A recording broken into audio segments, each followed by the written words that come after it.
Hi, my name is Velika Michael, and I'm speaking with. Joel Williams. Today's date is 7/27/2023. Do I have your permission to record this interview? Yes. Can you please spell your name as you would like it to appear on this project? JoelWilliams. Tell me about yourself and what makes you unique. Uh, I'm a people person, outgoing, witty, uh, a very good sense of humor. And some people might take it the wrong way if you don't know me, or if you're not humorous, or if you don't have a good sense of humor, or if you just mean you just. What makes me unique is that a lot of people don't know that I know American Sign Language can speak. I can speak and read it fluently. Tell me about how you grew up. I grew up in a single parent home, such egg housing, and poverty. Grew up in Bolton, Mississippi. Population was like 500 to 600, and I stayed at Walton Benson Memorial Apartments. It's better known as the Project in Bolton, Mississippi. Uh, Growing up there, man, I loved it. Everybody was involved. Meaning that the kids, the parents, everybody knew each other. And, everybody knew each other relatives. Who raised you, and can you describe how they raised you? As I stated before, I'm raised in a single parent home. Raised by my mother, and she was strict and stern because she was raising two boys. She didn't want us to be no wimp, punk, or a pushover. So it was a very strict and stern upbringing. Um, my grandmother played a part in it as well, and she did all the cooking. What was it like where you grew up, and how would you compare it to Jackson? Well, that's a lot of things different about Bolton and Jackson. Bolton's a tight knit community. Everybody was involved. Everybody knew each other from the police department, from the cashier, from the cashier at the local corner store. Everybody knew each other, and the children and adolescents and teens all played together. We all made sure everybody was, safe and they cared for one another. Compared to Jackson, they don't have anything to do. So, meaning that if you bring back Grove Park baseball, when Grove Park baseball was up and running, you had a lot of Jackson people doing something in place of not doing something like walking the streets. Describe a typical day from your childhood. A typical day from my childhood: getting out of school, coming home. Mother had food ready. Um, had to get out of football practice. Had to eat, do homework before we did anything. But prior to me, you know, uh, diving into sports, it was home. It was school, home, homework, and then outside for a period of time, a certain number of time before you came back in the house. Could you share some memories or stories from your childhood that stands out to your above others, and why do you think that story stands out? Um, I don't have a story right offhand. Um, I had a lot of football stories, but not a lot of childhood stories. Everything was repetitive. Going to school, coming home, doing homework, sitting on the porch, talking with friends. It's just normal childhood. So you grew up in a home with hearing impaired. Yes, I grew up in a home in what you call I'm a CODA child of a deaf adult. That's what I am. Um, so doing sign language is just kind of normal for me. It's just abnormal to everybody else seeing somebody that does it. Tell me about your experience becoming a parent, caretaker, supporting children? Uh, being a being a parent is a task. You got to learn the difference between being the parent and being a friend. So it's something called as tough love, meaning that you don't want to chastise your child for doing the right thing and for doing the wrong thing, but you know you have to do it because they got to learn the right from wrong, and they know that if whatever they do wrong, consequences come behind it. So raising a child it's not it's easy when they're toddlers, but as they get older and start developing their own mindset and start having their own ways of feeling, that's when it get harder. How many children do you have, if any? I have 4 daughters. If you are raising children now, or if you are around children often, describe what a typical day looks like.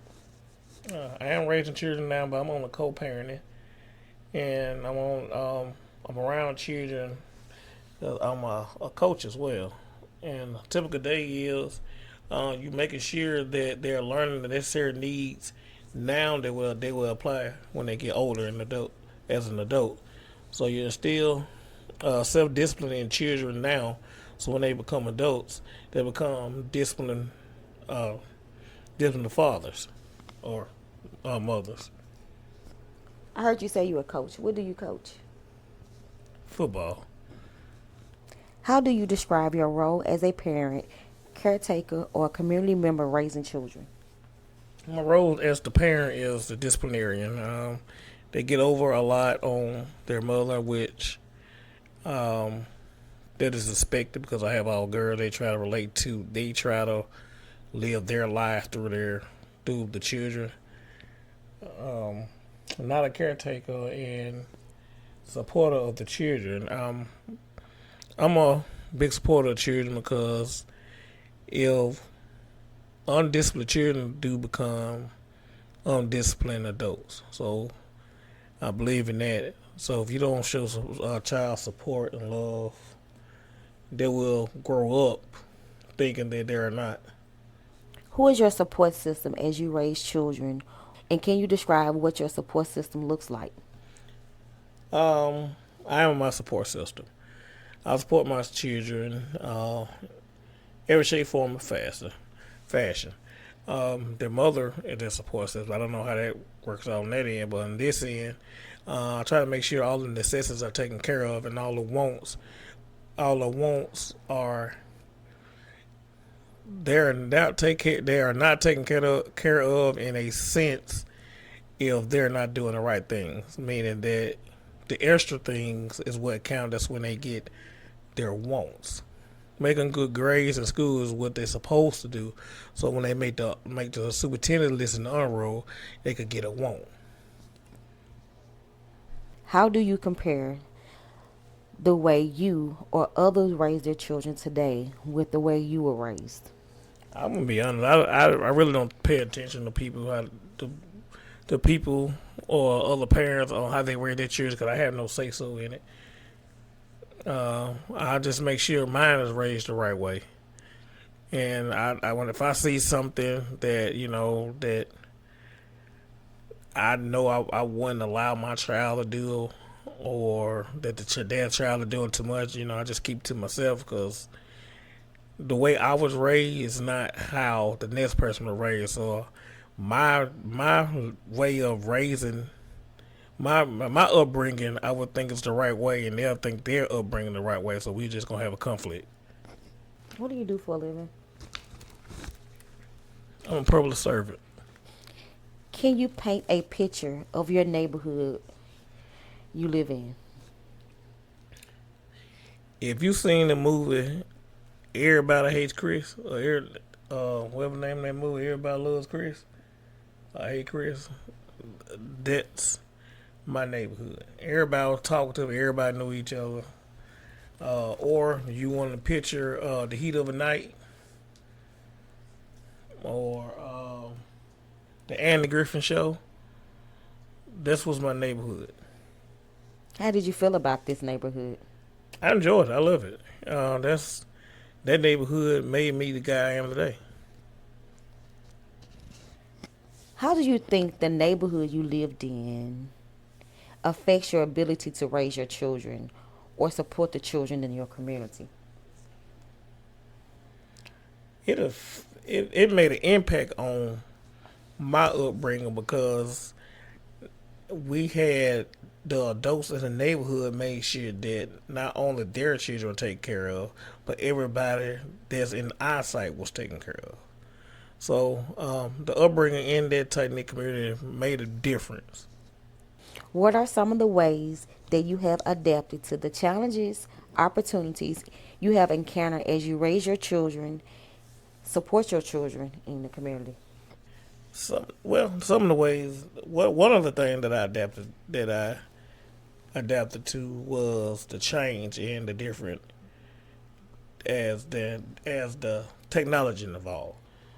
So I had to accept the fact that the technology now is raising our kids. So I have to step in and take the tablets and the technology away so they can instill some upbringing.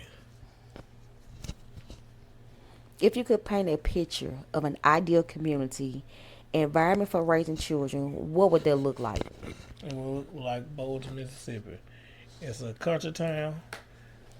Everybody know everybody. If you go couple houses down the street, they know who your mother was, your father was, and your brother, and knew who to call. Everybody knew each other's numbers. So you like for Jackson to go something like go like Bolton used to be? Well, Jackson, the problem I feel that Jackson have is that nobody know each other now. Like your neighbors used to be what you call nosy neighbors. When you got home, your neighbor would have told you that the UPS man stopped by your house. The milkman would have told you everybody who stopped by your house, or they would have just walked up and got your mail and gave it to you.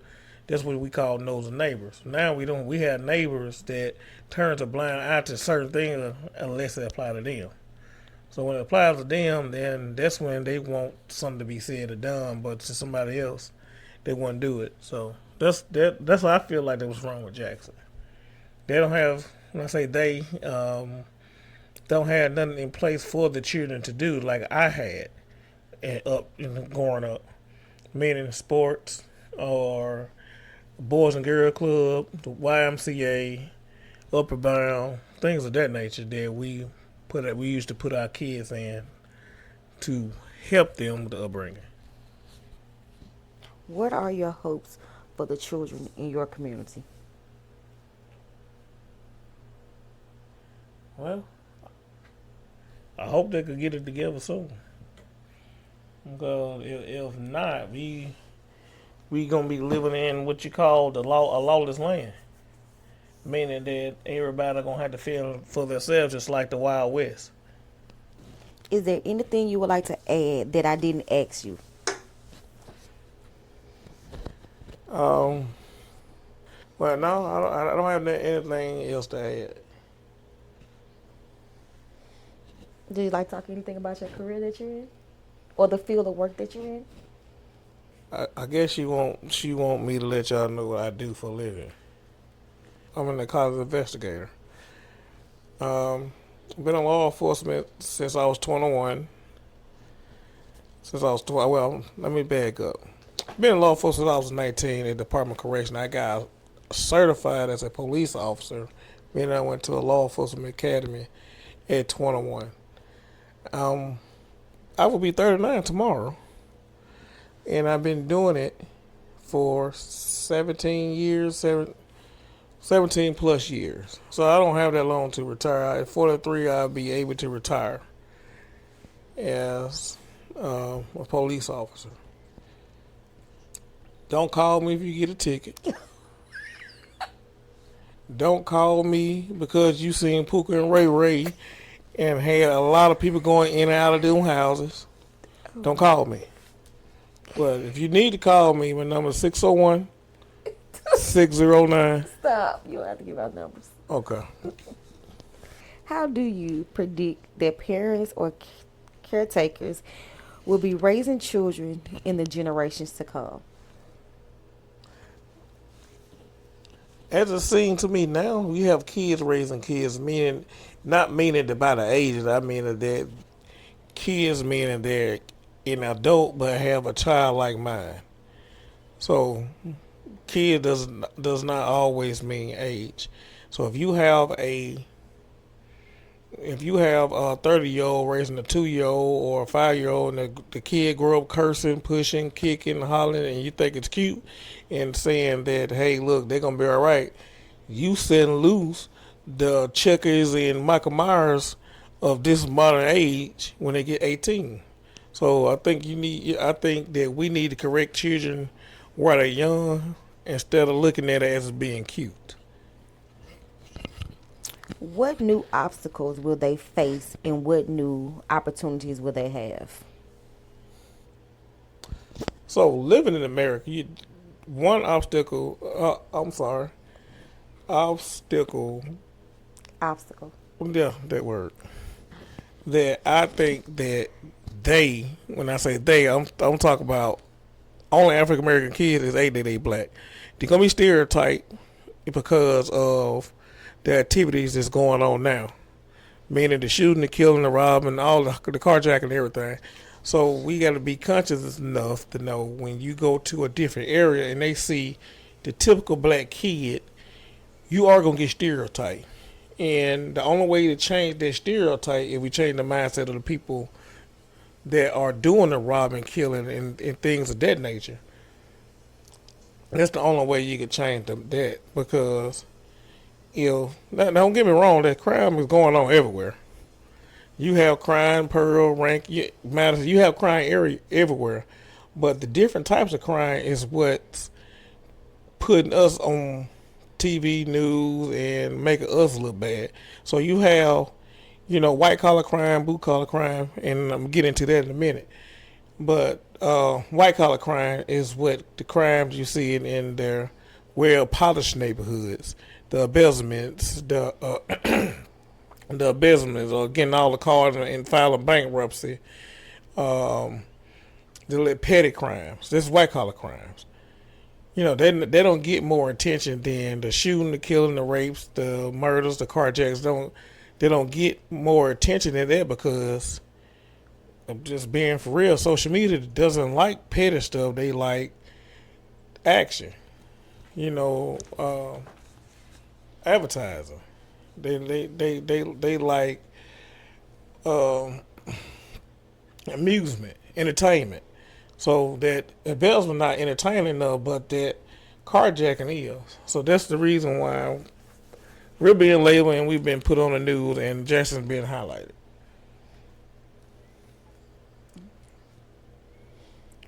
In what way do you think that sharing your own story and idea will benefit your children or future generations and more generations to come?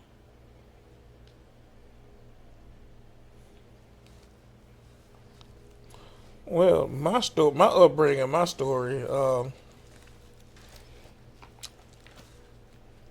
it would teach my children the benefit of money. Meaning that me growing up, I was at Section 8 housing, hood housing, all of the same.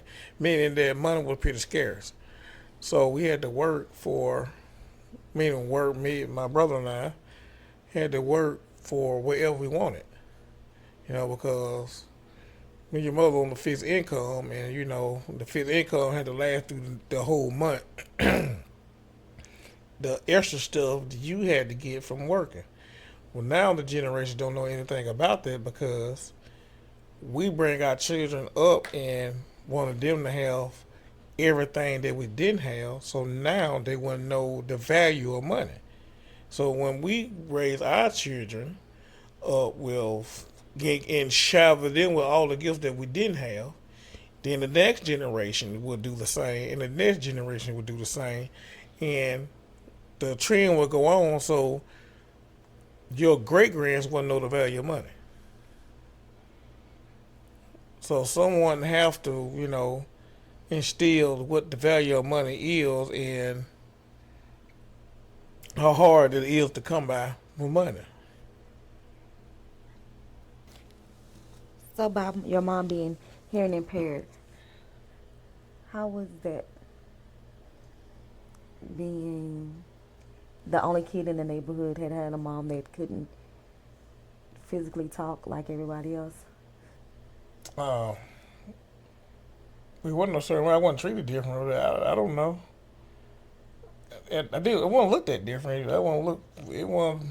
I don't know. It was normal. Do any stories come to mind that you would like to share? I didn't go to the water park. We didn't go out of town. We didn't have family trips. We didn't do anything. I just said we was in Section 8 housing. We didn't have. I didn't have the opportunity to do everything like everybody else did. So no, I don't have any memories. Well, I thank you for this interview.